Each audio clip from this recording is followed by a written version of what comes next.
Hello everyone, I hope તમે બધા મજામાં છો. તો જીસીઆરટી એનસીઆરટી સિરીઝનો આજે આપણો બીજો લેક્ચર છે. પહેલા લેક્ચરમાં કાલે આપણે ડિટેલમાં ચર્ચા કરી કે ભાઈ ઇતિહાસ કોને કહેવાય, ઇતિહાસ જાણવાના સ્ત્રોત કયા કયા છે. બરોબર, આઈ હોપ તમને મજા આવી હશે.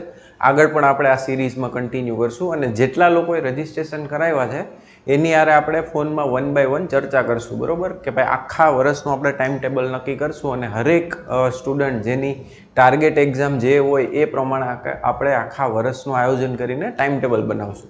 આ કોર્સ ખાલી ને ખાલી જીસીઆરટી એનસીઆરટી પૂરતો જ નહીં રહે, તમને આમાં આખી તૈયારી હું વ્યવસ્થિત કરાવીશ. બરાબર, કઈ રીતના એમસીક્યુ પ્રેક્ટિસ કરવી તમારે, કેવી રીતે પ્રિલિમ્સ સોલ્વ કરવી, કેવી રીતે મેઇન્સ આન્સર રાઇટિંગ સ્ટાર્ટિંગ કરવું અને ક્યાં સુધી આપણે એ લેવલમાં આગળ વધી શકીએ એની ડિટેલમાં આપણે બધા ચર્ચા કરશું. જેટલા લોકોએ રજિસ્ટ્રેશન કરાવ્યા છે એણે એકવાર વોટ્સઅપમાં મેસેજ કરી દેવો. બરાબર, તો આજે આપણે બીજો લેક્ચર સ્ટાર્ટ કરીએ, બીજું ચેપ્ટર કે ભાઈ આદિમાનવ સ્થાયી જીવનની શરૂઆત. બરાબર, આદિમાનવ ક્યાંથી કેવી રીતે એક સભ્ય માણસ બન્યો. બરાબર, કારણ કે આપણને બધાને ખબર જ છે કે ભાઈ હડપ્પાની સંસ્કૃતિ છે એ બહુ આધુનિક હતી. ક્યાંક મોટી તમને ખબર હશે, ડિટેલમાં આપણે નેક્સ્ટ ચેપ્ટરમાં એના વિશે વાત કરવાના જ છીએ. બટ ક્યાંક ને ક્યાંક તમે એવું સાંભળ્યું હશે. તો એવું શું ઇવોલ્યુશન થયું સમય જતા કે ભાઈ આદિમાનવથી એ સભ્ય માણસ થઈ ગયો. બરાબર, તો એ જર્ની આપણે આ ચેપ્ટરમાં જોવાની છે. એક્ઝામ પોઈન્ટ ઓફ વ્યૂથી આ ચેપ્ટર કામનું નથી, આઈ નો, મને ખબર જ છે. બરાબર, પણ આપણે ક્યાંક ને ક્યાંક ઇવોલ્યુશન જોવું પડે, કેવી રીતે રખડતા ભટકતા જીવનમાંથી એ બહુ આધુનિક જીવન તરફ પ્રગતિ કરે છે. તો એ જ આ ચેપ્ટરમાં આપણે જોશું. બરાબર, તો સ્ટાર્ટ કરીએ. તો સૌથી પહેલાં આપણને એ ખ્યાલ હોવો જોઈએ કે ભાઈ આપણે આદિમાનવના પુરાવા કેટલા વર્ષ જૂના મળે છે. તો કહી શકાય આપણે કે ભાઈ 20 લાખ વર્ષો પહેલાં આદિમાનવના પુરાવા આપણને મળે છે. સૌથી જૂના પુરાવા આપણને આફ્રિકામાંથી મળે છે. બરાબર, તો 20 લાખ વર્ષ પહેલાં આદિમાનવ કેવું જીવન જીવતો હશે એની આપણે થોડીક ચર્ચા કરી લઈએ. બરાબર, તો 20 લાખ વર્ષો પહેલાં આદિમાનવ રખડતું ભટકતું જીવન જીવતો. બરાબર, એ પ્રાણીના શિકાર કરીને, જંગલી પ્રાણી છે, પાલતુ પ્રાણી પછી ધીરે ધીરે વધારે માત્રામાં આવે છે. જંગલી પ્રાણી છે પ્લસ કંદમૂળ છે, ફળ ફ્રૂટ એવું બધું ક્યાંકથી ક્યાંક ભેગું કરીને એ પોતાનું જીવન વ્યતીત કરતો. બરાબર, હવે આવું જીવન જીવવામાં તમને બધાને એક અંદાજો આવવો જોઈએ કે ભાઈ જ્યાં ખોરાક જાય, જ્યાં એને પાણી મળે. બરાબર, કારણ કે મેઇન વસ્તુ જીવન જરૂરિયાત શું છે તો કે પાણી અને ખોરાક મળવો જોઈએ. તો જ્યાં એ મળશે એ પ્રમાણે એ મૂવ કરશે. બરાબર, કંઈ સ્થાયી જીવન હતું નહીં, ખેતીની શરૂઆત થઈ નથી, તો એ કેવી રીતે જીવન જીવતો હશે તો કે ભાઈ રખડતું ભટકતું જીવન જીવતો. જ્યાં એને પાણી મળે, જ્યાં એને ખોરાક મળે ત્યાં એ જતો રહેતો સમય જતાં. હવે જંગલી પ્રાણીનો શિકાર કરવો ઇઝી નહોતો. બરાબર, એક તો એ કદમાં બહુ મોટા હતા, પ્લસ એ ટાઈમમાં વાતાવરણ પણ બહુ ઠંડુ રહેતું. એટલે ક્યાંક ને ક્યાંક ગુફામાં જીવતા. અને આગની ડિસ્કવરી બી છે ને બહુ લેટ ટાઈમમાં થાય છે, અરાઉન્ડ 2 લાખ વર્ષો પહેલાં. આપણે ઇન્ડિયામાં કુર્નુલની ગુફામાં સૌથી જૂના રાખના અવશેષ મળે છે. બરાબર, એટલે એ જ્યાં સુધી એ બધી ડિસ્કવરી નથી થઈ ત્યાં સુધી એ ગુફામાં રહેતો, જંગલી પ્રાણીઓના શિકાર કરતો, ફળ કંદમૂળ છે આ બધું એકત્ર કરી અને પોતાનું જીવન વ્યતીત કરતો. હવે ધીરે ધીરે ઇવોલ્યુશન એવું થવા માંડ્યું. આપણે થોડુંક જોઈ લઈએ કે ભાઈ આદિમાનવના જીવનમાં પથ્થરનો ઉપયોગ જીવનનો આધાર હોવાથી તેને પાષાણ યુગ કહેવાય છે. પાષાણનો મતલબ જ પથ્થર કહેવાય. બરાબર, પથ્થર એનો આધાર કેમ કહેવાય તો કે ભાઈ એ કાંઈ પણ શિકાર કરતો, બરાબર, તો એને કાપવા માટે પથ્થરનો ઉપયોગ કરતો. આપણે ઝાડ છે એને કાપવા માટે એ પથ્થરનો ઉપયોગ કરતો, કારણ કે એ ટાઈમમાં ડ્રીલ, કુહાડી આ તે નહોતું. બરાબર, એટલે માટે પથ્થરથી લગભગ બધા કામ થતા. આગ જલાવવા માટે બી લેટર ટાઈમમાં તમને ખબર જ હશે. બરાબર, એ બી પથ્થરનો જ ઉપયોગ થતો. એટલે પથ્થરથી બધા કામ થતા હોવાના લીધે આ યુગને પાષાણ યુગ કહેવામાં આવે છે. લાકડાના, પથ્થરના અને હાડકાના બનેલા ઓજારોનો ઉપયોગ કરતો. બરાબર, જેમ જેમ સમય જતો ગયો એમ ધીરે ધીરે પછી લાકડાના ઓજાર બનાવતો ગયો, હાડકાના ઓજાર બનાવતો ગયો, પણ મોટા ભાગે પથ્થરનો ઉપયોગ થતો. મોટા ભાગે એટલે 80 થી 90% આપણે માની શકીએ. બરાબર, જીવનના રોજિંદા કામમાં લગભગ 80 થી 90% એ પથ્થરથી કામ કરતો. હવે તમે આ બધો એરિયા જોઈ લ્યો, રખડતું ભટકતું જીવન જીવતો, તો ક્યાંક ને ક્યાંક આપણે એવો અંદાજ લગાડી શકીએ કે ભાઈ જ્યાં પાણી હશે, જ્યાં ખોરાક મળતો હશે અને જ્યાં ગુફા હશે ત્યાં આદિમાનવ વસવાટ કરતો હશે. એટલે તમે બધા લોકેશન લગભગ જોઈ લો. જો આ ભીમબેટકા છે તો એ ક્યાંક ને ક્યાંક નર્મદા નદીની આસપાસ તમને દેખાય છે. બરોબર, અહીંયા ગુફા પણ છે. કાલે જ આપણે ચર્ચા કરી હતી, ભીમબેટકાની ગુફામાં 500થી વધારે ચિત્રો આપણને મળી આવે છે. બરોબર, પછી આ બુર્જ હોમ જોઈ લ્યો. બરોબર, આ મહેરગઢ છે, એ બી બહુ જૂની સભ્યતા છે, આપણે ડિટેલમાં ચર્ચા કરશું. પછી આ કુરનુલની ગુફા આપણે હમણાં વાત કરી એમ. ઇન્ડિયાની અંદર સૌથી જૂના આગના અને રાખના અવશેષો કુરનુલમાંથી મળે છે આપણને. બીજી તમે કોઈ પણ સાઇટ જોઈ લ્યો, બરોબર, એ બધી ક્યાંક ને ક્યાંક નદીના કિનારે અથવા તો જંગલી સાઇટ કે જ્યાં જંગલી પ્રાણીઓ મળી આવે એવી જગ્યાઓ આ લોકો પસંદ કરતા. તો આ થઈ ગઈ અમુક સાઇટ. આમાં આ ચેપ્ટરમાં આપણે કઈ સાઇટમાંથી શું વસ્તુ આપણને મળે છે ખાલી એ જ યાદ રાખવાનું છે. હજી સુધી તો આપણે કહેવાય ને જીપીએસસી લેવલમાં બી આ ચેપ્ટરમાંથી કંઈ ક્વેશ્ચન આવ્યો નથી ને આવવાની પોસિબિલિટી પણ નથી. પણ આપણે મેં કીધું ને એમ આગળની પ્રોસેસ જાણવા માટે આ ચેપ્ટર ભણવું જરૂરી છે. હવે પછી શું થયું તો કે ભાઈ કુરનુલની ગુફામાંથી રાખના અવશેષો મળે છે. આપણે હમણાં જ ચર્ચા કરી. 11,000 વર્ષો પહેલા માનવ અગ્નિનો ઉપયોગ કરતો થયો.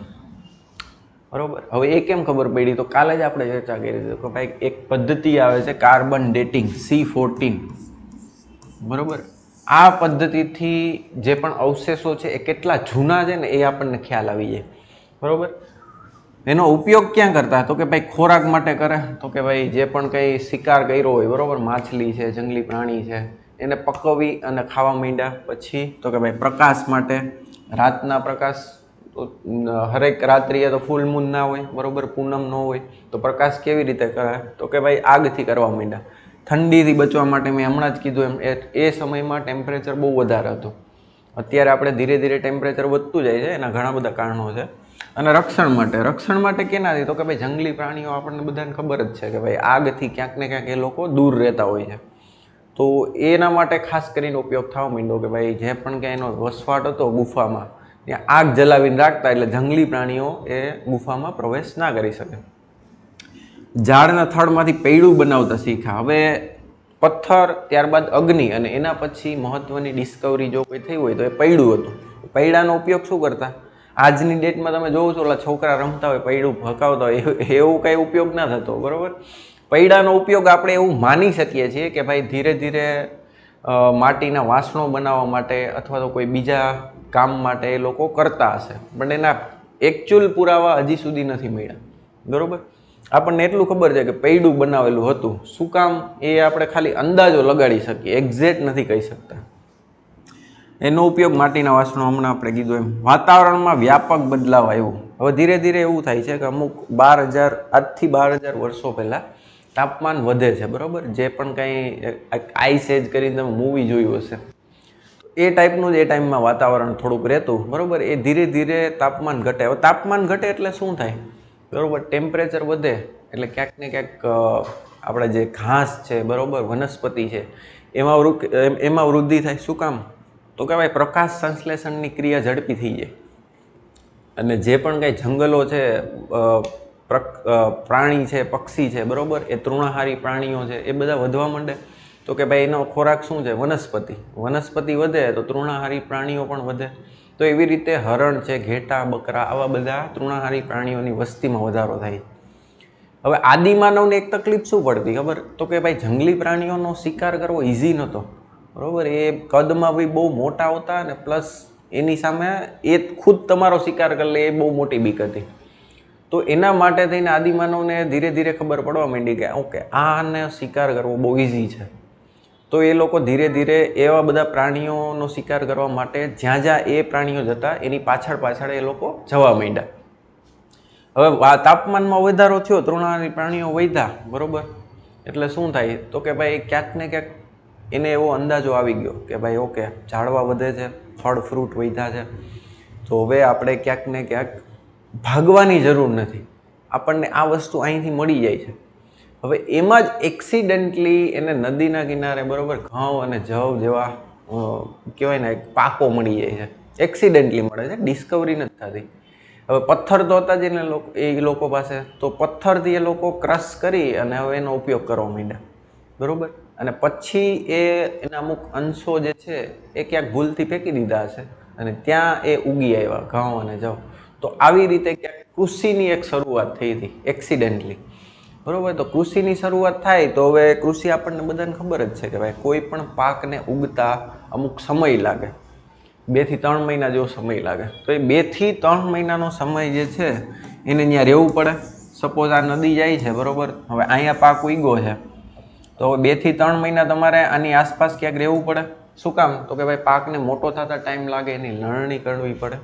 તો આવી રીતે એક સ્થાયી જીવનની શરૂઆત થાય છે. સ્થાયી જીવનની શરૂઆત થવાનું સૌથી મોટું રીઝન શું હતું? તો કે ભાઈ કૃષિ.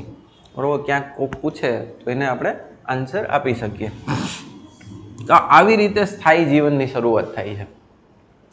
વનસ્પતિ સાથે ઘઉં, જુવાર, બરાબર, આ 2 પાકને યાદ રાખજો, કારણ કે એ સૌથી જૂના છે. બીજા બધા પાક સમય જતાં ધીરે ધીરે આગળ આપણને મળતા આવે છે.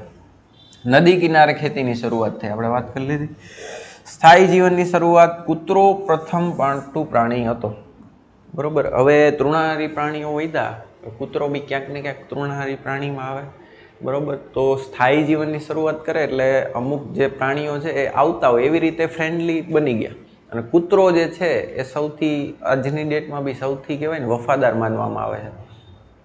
તો એ ધીરે ધીરે માણસની સાથે વસવાટ કરવાનું ચાલુ થાય છે. બરાબર. અમુક આપણને સાઇટમાં જે દફનાવેલી સાઇટ છે એમાં આપણને માણસને કૂતરા સાથે, માણસને બકરી સાથે, બરાબર, એ દાટેલા જોવા મળે છે. એનાથી આપણે 2-3 અંદાજો લગાડી શકીએ કે ભાઈ એક તો આના પાલતુ પ્રાણી હશે. બરાબર. બીજી વસ્તુ એ કે આ લોકો ક્યાંક ને ક્યાંક આફ્ટર લાઈફમાં માનતા હશે, એટલે કે મૃત્યુ પછીના જીવનમાં માનતા હશે એવું આપણે માની શકીએ.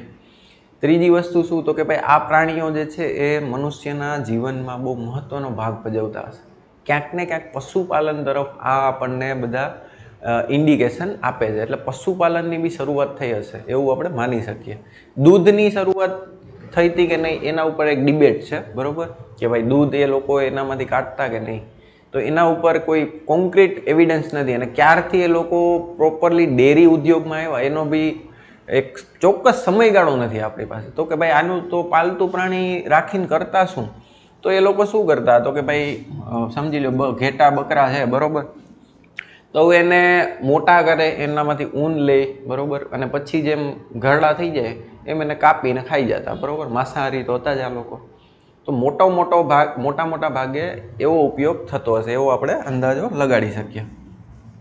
બરાબર. હવે આપણે આમાં યાદ રાખવા જેવી વસ્તુ આ જ છે કે ભાઈ કયા સ્થળેથી કઈ વસ્તુ આપણને મળે છે. તો મહેરગઢ પાકિસ્તાન આપણે હમણાં જ જોયું, બરાબર, મહેરગઢ, ત્યાંથી આપણને શું મળે છે? તો કે ભાઈ ઘઉં, જવ, ઘેટા, બકરા અને પથ્થરના ઓજારો, આટલી વસ્તુ મળે છે. પછી કોલડી હાવા, આ યુપીમાં આવેલું છે, હમણાં આપણે સાઇટમાં જોઈએ. ચોખા, પ્રાણીઓના હાડકાં, આ વસ્તુ મળેલી છે. આ આપણને ખબર જ છે આજની ડેટમાં બી ચોખાનું ઉત્પાદન સૌથી વધારે આપણા ભારતમાં ક્યાં થાય છે? તો કે ભાઈ ક્યાંક યુપી, બિહારમાં થાય છે. તો આટલા વર્ષો જૂની આપણને ડિસ્કવરી મળી જાય છે. હવે મહાગઢ, બરાબર, તો એમાં ચોખા, ઘેટા, બકરા, પથ્થરના ઓજારો લગભગ બધામાં સેમ મળે છે. ક્યાંક ને ક્યાંક પાક યાદ રાખવા પડે કે ભાઈ આ પાક ક્યાં છે. તો એ બી તમે અત્યારના સિનારીઓમાં તમે યાદ હોય કે કઈ જગ્યાએ કયા પાક વધારે થાય છે તો તમે અંદાજો લગાડી શકો. બરાબર. માનવ વસાહત અને ગેંડો ક્યાંથી મળે છે? તો કે ભાઈ લાંગણ જ ગુજરાતમાં આપણે ગેંડાના અવશેષો મળી આવે છે. આજની ડેટમાં આપણે ગેંડો જોવા જઈએ તો ક્યાં છે? ભારતમાં ખાલી આસામમાં જ છે. બરાબર. એટલે આ એક યાદ રાખવા જેવી વસ્તુ છે. પછી બુરજોમ અને ગુફકરાલ, 2 જમ્મુ કાશ્મીરની સાઇડ છે. એમાંથી ઘઉં, મસૂર, કૂતરા, ખાડાવાળા મકાન, ભેંસ અને બળદના ઓજારો મળે. બળદના ઓજારો મળે એટલે આપણે માની શકીએ કે ભાઈ ખેતી થતી હશે. તો કે હા ભાઈ સૌથી જૂના એવિડન્સ આપણને ખેતીના આ જ સાઇટમાંથી મળે છે. તો આ એક વસ્તુ યાદ રાખવા જેવી છે કે ભાઈ કઈ સાઇટમાંથી કઈ મળે છે. એ બી યુપીએસસી અને જીપીએસસીમાં ક્લાસ 3માં હજી સુધીમાં કહું છું ને કે આ ચેપ્ટરમાંથી કોઈ ક્વેશ્ચન આવ્યો નથી અને આવવાની પોસિબિલિટી બી નથી. બટ આપણે ક્યાંક ને ક્યાંક ચેપ્ટરમાં છે એટલે ભણવું પડે કે ઇવોલ્યુશન પ્રોસેસ ખબર હોવી જોઈએ આપણને. હવે એક મહેરગઢ સાઇટની આમાં ઇન્ફોર્મેશન આપી છે તો એ આપણે જોઈ લેશું. બરાબર. તો મહેરગઢ આમાંથી શું મળે છે? જો આ રહ્યું મેપમાં મહેરગઢ ક્યાં ગયું? તો કે ક્યાંક ને ક્યાંક આ રહ્યું અહીંયા છે, વચ્ચે આવે છે. બરાબર. નથી એ દરિયા કિનારે, નથી ક્યાંય નદીના કિનારે. તો હવે અહીંયા સર્વાઈવ કેવી રીતના કરતા હશે લોકો એ આપણે થોડુંક જોઈ લે કે ભાઈ ભારતનું એક તો સૌથી પ્રાચીન ગામ છે. બરાબર. ખેતીવાડીમાં એવિડન્સ હમણાં જ આપણે જોયું, જવ અને બાજરીના એવિડન્સ મળે છે, પથ્થરના ઓજાર મળે છે, પશુપાલન કરતા હોય એવા આપણને એવિડન્સ મળે છે. તો કેવી રીતે? તો કે ભાઈ અમુક પાલતુ પ્રાણી જે છે એના અવશેષો મળે છે, અને પ્લસ મેં હમણાં તમને કીધું ને અમુક જગ્યાએથી માણસની સાથે કૂતરા અથવા તો બકરીને પણ દાટેલા છે એવા અવશેષો આપણને મળે છે. લંબચોરસ ઘરો, હવે જો લંબચોરસ ઘરો, આ તમે ઘર જો, ઘરની પેટર્ન, બરોબર, ઘરની પેટર્ન તમે જોવો ને તો આમાં છે ને નીચે એ લોકો વસવાટ કરતા. શું કામ? અહીંયા આ બધું ખુલ્લું રહેતું અને નીચે વસવાટ કરતા. શું કામ? તો કે ભાઈ આ બધી સાઇટમાં મેં હમણાં કીધું ને બહુ એક તો જૂની છે, અને પ્લસ એ ટાઈમમાં ઠંડી ખૂબ જ વધારે હતી. હવે અહીં ઉપર રહી તો આ ઠંડા પવનો બધા આવતા હોય અહીંથી આમ, તો અહીં નીચે રહી એક તો ગરમીની હૂફ બી કહેવાય ને કે માટીની હૂફ પણ એને મળે, થોડુંક ગરમ નીચે તમે જેમ જેમ જમીનમાં નીચે જાઓ અને ટેમ્પરેચર વધતું જાય, બરાબર, એટલે નીચે થોડુંક ગરમાળો મળે, પ્લસ ઠંડા પવનો ઉપરથી નીકળી જાય, બરાબર. એટલા માટે થઈને ખાસ કરીને એ લોકો જમીનની અંદર રહી શકે એવા મકાનો બનાવવામાં આવતા. તમે ગુફક્રાલ ને એ બધી સાઇટ આગળ આપણે જેમ જેમ આવતું જશે એમ ભણશું, એમાં જોઉં તો ભાઈ એમાં બી સેમ આવા જ તમને ઘર મળી આવે છે, બરાબર. હવે બીજી એક સાઇટ છે ઇનામગાંવ અહીંયા, બરાબર. હવે ઇનામગાંવમાં શું આપણને મળે છે? તો કે ભાઈ એમાં છે ને ગોળ ઘર મળે છે આપણને. આમાં લંબચોરસ ને એમાં ગોળ ઘર, અને બંનેમાં એક કહેવાય ને મોટી વસાહત છે એવો આપણને એવિડન્સ મળે છે. ઇનામગાંવ તો ઇવન હડપ્પા અને ચાલકોલિથિક કલ્ચર આ બંનેમાં એના એવિડન્સ મળે છે, બરાબર. હડપ્પામાં તો નથી મળતા, બટ ચાલકોલિથિક કલ્ચરમાં ઇનામગાંવ એક બહુ ઇમ્પોર્ટન્ટ શહેર હતું.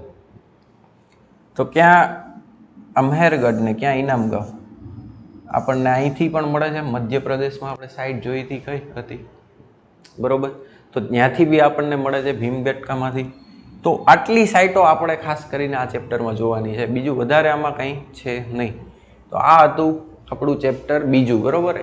ઇતિહાસ એક્ઝામ પોઈન્ટ ઓફ વ્યૂથી ખૂબ જ ઇમ્પોર્ટન્ટ છે, બટ આ પહેલાં બે ચેપ્ટર છે ને એ કંઈક ને કંઈક ઇન્ટ્રોડક્શન ટાઈપ ચેપ્ટરો છે, બરાબર. આપણા માટે બેઝ જાણવું જરૂરી છે. હવેથી ક્લાસથી જે પણ ચેપ્ટર આપણે ચાલુ કરશું એ આપણા એક્ઝામમાં ડાયરેક્ટલી આવશે, એટલે ખાસ કરીને ધ્યાન આપજો, બરાબર. આ બે ચેપ્ટર તો તમે રિલેક્સ થઈને આરામથી ખાલી રિફર કરી લીધા ને તો બી ચાલશે, બટ હવેના જે ચેપ્ટરો છે એ બધા એક્ઝામ પોઈન્ટ ઓફ વ્યૂથી ઇમ્પોર્ટન્ટ છે. અને આમાં ખાસ યાદ રાખજો, આપણે આ કોર્સમાં જીસીઆરટી અને એનસીઆરટીમાં જેટલું કન્ટેન્ટ છે ને એના બેઝ ઉપર ચાલશું, કારણ કે ઓમ તો જોવા જઈએ તો ઘણું બધું કન્ટેન્ટ આપણને મળી આવે, બરાબર. એ આપણે અલગ અલગ કોર્સમાં જોતા રહેશું, બટ આમાં જીસીઆરટી એનસીઆરટી સાથે સાથે જે પણ કંઈ એક્ઝામલક્ષી ઇમ્પોર્ટન્ટ ઇન્ફોર્મેશન હશે એ હું તમને આપી દઈશ. તો મળીએ નેક્સ્ટ ચેપ્ટરમાં. આજ માટે એટલું જ. Thank you very much.